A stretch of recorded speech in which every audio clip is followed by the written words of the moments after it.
my biggest encouragement to believers out there is draw near to Jesus. Okay, spend time with the Lord. He he wants to know you, and you really want to know him. You really do. You want to get tight with the Lord, and you don't have to. There's nothing mysterious about it except for you just talk to him. You just say, Lord, I want to know you. I want to know you. I want to be close to you. I want to love the things you love. I want to love the people you love. I want to hate the things you hate. I want to be your servant. I want to serve your people. I want to be filled with the fruit of the Spirit. I want the Holy Spirit to be filling me every day. Okay, these are the things that you can be telling the Lord all day long. You just talk to Jesus, talk to him every day, and be close to him. This is how you will know his heartbeat. The other thing is to read the word. Just read the Bible. This is how God speaks to us, and this is how we learn to hear his voice, because his voice sounds like the word of God.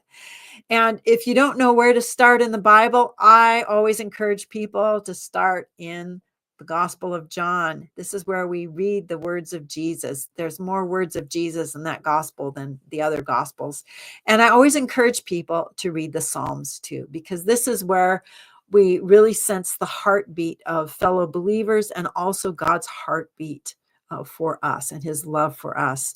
And, here's the other thing is we're going to need perseverance and endurance.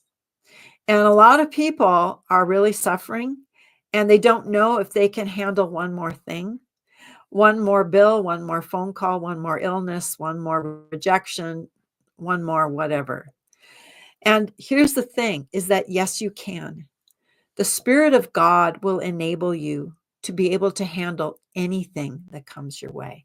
Anything, everything that comes into your life has been allowed by the Lord, whether it's good or bad, or whatever is in your life right now. He's going to take that thing. He's going to make you strong with it.